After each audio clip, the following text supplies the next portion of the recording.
हे hello everyone, नमस्ते प्रणाम। मैं वैभव झरबड़े, योगिक लाइफ कोच, एंड आज हम लोग बात करने वाले हैं मंत्रों का उच्चारण हमें कैसे करना चाहिए। तो इस वीडियो में मैं आप लोगों को बताने वाला हूं शास्त्रों में जो मंत्र जाप करने के प्रकार है वो आपसे शेयर करने वाला हूं।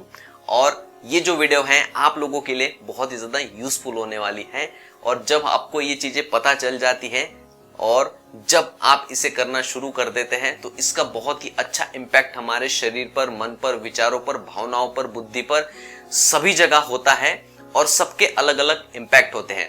इस वीडियो को शुरू करने से पहले मैं आप लोगों को बता देना चाहता हूं कि तीनों प्रकार के जो जप है जो कि आज हम लोग सीखने वाले हैं, तो उन तीनों प्रकारों का अलग अलग तरीके से प्रभाव हमारे पूरे बॉडी पर, मन पर, शरीर पर, सभी जगह होता है। उसके सबके वाइब्रेशंस भी अलग अलग होते हैं, ठीक है। और सबका प्रभाव अच्छा है, कोई कम कोई ज्यादा हम लोग इसे नहीं कह सकते हैं। लेकिन कुछ ऋषि मुनियों का कहना है कि कुछ जो मंत्र जाप है उनका प्रभाव जो है बहुत ही ज्यादा होता भी है। लेकिन आपको अपने माइंड में ऐसी कोई भी चीज नहीं रखनी है। आपके लिए जो भी कंफर्टेबल है, जैसी समय काल परिस्थिति है, जिस भी परिस्थिति में आप लोग रहते हैं उसके अनुसार आपको अपने जप के प्रकार का उपयोग करना है। ओके, तो चलिए हम लोग इस वीडियो को स्टार्ट करते हैं। नंबर 1, वाचिक, यानी कि इस जप के प्रकार में जैसे कि मैं अभी बोल रहा हूं इतने थोड़ा सा लाउडली हम लोग इसका उपयोग करते हैं। जैसे हम लोग ओंकार चैंटिंग करते हैं, जैसे सिंपली आंखें बंद कर ली हम लोगों ने,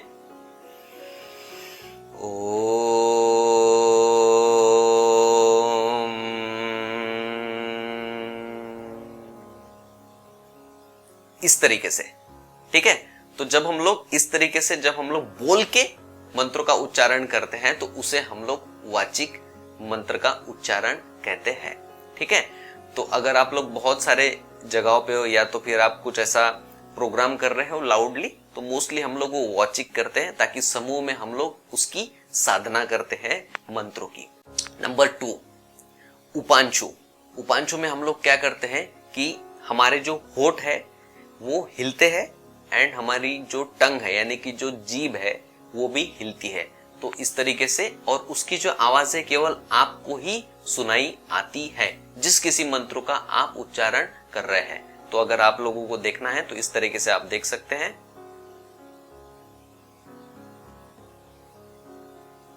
तो होठ ऐसे हिलते रहते हैं इसमें और जीभ भी हिलती रहती है और उसका जो साउंड है केवल आपको ही आता है।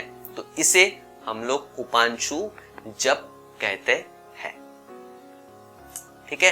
तो आप इसका भी उपयोग कर सकते हैं। इसका उपयोग जैसे कि आपको खुद की अपनी साधना करनी हो और हमारे घर में लोग भी हो और उतनी ऐसी अलग रूम या कुछ ऐसा ना हो, या फिर हो तब भी जो है हम लोग जब भी उपांशु जप करें तब वो खुद के लिए ज्यादा इंपॉर्टेंट होता है। तो उपांशु जप में आपके होठ और आपके जीभ जो है दोनों हिलती है। तो इस तरीके का जप को कहा जाता है उपांशु जप। नंबर 3, मानसिक जप। मानसिक जप जो है बहुत ही ज्यादा इंपॉर्टेंट है। मानसिक जप को हम लोग 2 तरीके से करते हैं। पहला तो जब भी हम लोग कोई भी काम कर रहे हैं, कुछ भी कर रहे हैं, चल रहे हैं, फिर रहे हैं, तो हम लोग मानसिक जप का उपयोग कर सकते हैं मन ही मन, ठीक है। एक तरीका ये हो गया।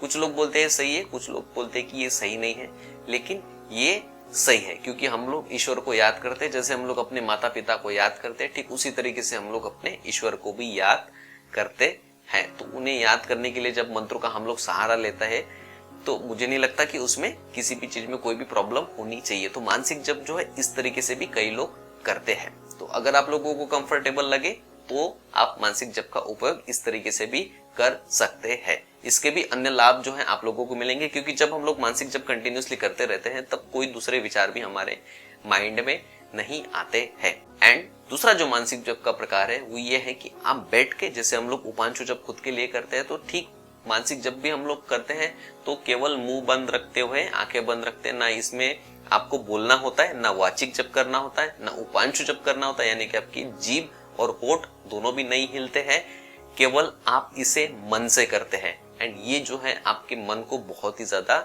स्ट्रॉन्ग बनाता है। और मन का जो पूरा क्षेत्र होता है, जैसे हम लोग अंतकरण चतुष्टय भी कहते हैं, गीता में भी इसका वर्णन है, जिसमें मन, बुद्धि, चित्त, अहंग कार आता है, तो इन चारों क्षेत्रों के ऊपर जो है बहुत ही अच्छे से इम्पैक्ट होता है मानसिक जप का। सारे ही जप का होता है, लेकिन मानसिक जप का जो है विशेष रूप से होता है, क्योंकि इसे हम लोग मन के अंदर बिना फिजिकल बॉडी को इन्वॉल्व किए हम लोग माइंड के लेवल पे इन अ सटल वे हम लोग सूक्ष्म रूप से जो है इसका उपयोग करते हैं। ठीक है, तो ये थे 3 प्रकार के जप, पहला वाचिक, उपांशु, मानसिक। ठीक है, तो ये जो तीनों प्रकार के जप है बहुत ही ज्यादा पावरफुल है। लेकिन इससे भी इंपॉर्टेंट एक और बात होती है जप में, जब भी हम लोग जप करते हैं तो आपको जो है पूरे मन से, सरेंडर के साथ में, विश्वास के साथ में, श्रद्धा के साथ में आपको जप करना चाहिए। तभी जो है उसका ज्यादा इम्पैक्ट हमको देखने को मिलता है। केवल आप तोते जैसे मंत्र रटने लगेंगे तो उसका जो इम्पैक्ट है उसमें नहीं आएगा। जब तक हमारे भावनाएं, हमारा मन जो है पूरी तरीके से उसमें नहीं लगता है, जब तक हम लोग पूरे विश्वास के साथ में उसे नहीं करते हैं, तब तक जो है उसका इम्पैक्ट जो है, जो सही इम्पैक्ट होता है, वो हमें देखने को नहीं मिलता है। इसलिए कुछ ही लोगों की जो साधना होती है वो सफल होती है, कुछ लोगों की नहीं होती है। तो उसके लिए अन्य कारण भी होते हैं, लेकिन आपको जो है इन सारी बातों का ध्यान जरूर से रखना है। ठीक है, और स्पेशली जो मैंने एंड में बोला है कि आपको सरेंडर करके मन में विश्वास रखते हुए पूरे श्रद्धा के साथ में आपको मंत्रों का उच्चारण करना है, क्योंकि इसी मंत्रों का उच्चारण करके हमारे ऋषि मुनियों ने सिद्धियों को प्राप्त किया था और अपने समाज के लिए उन्होंने कुछ ऐसी व्यवस्था बनाई थी जो कि आज भी जिसका उपयोग हम लोग कर रहे हैं। ठीक है, ऐसी बहुत सारी चीजें हैं। तो हमें किस लिए करना है ये, ताकि हम लोग हमारे जीवन की जो छोटी छोटी समस्या है उसे हम लोग दूर कर पाए और अपने आप को इतना मजबूत बना पाए ताकि जो छोटी छोटी चीजें हैं वो हमें परेशान ना कर पाए। ठीक है, तो आई होप ये जो वीडियो है आप लोगों के लिए बहुत ही ज्यादा यूजफुल होगा। इस वीडियो से संबंधित, ध्यान से संबंधित, आसनों से संबंधित, अध्यात्म से संबंधित अगर आपके मन में कोई भी प्रश्न है तो आप लोग मुझे नीचे कमेंट्स करके जरूर से बताएं। इस वीडियो को एंड तक देखने के लिए आप सभी लोगों का बहुत बहुत धन्यवाद।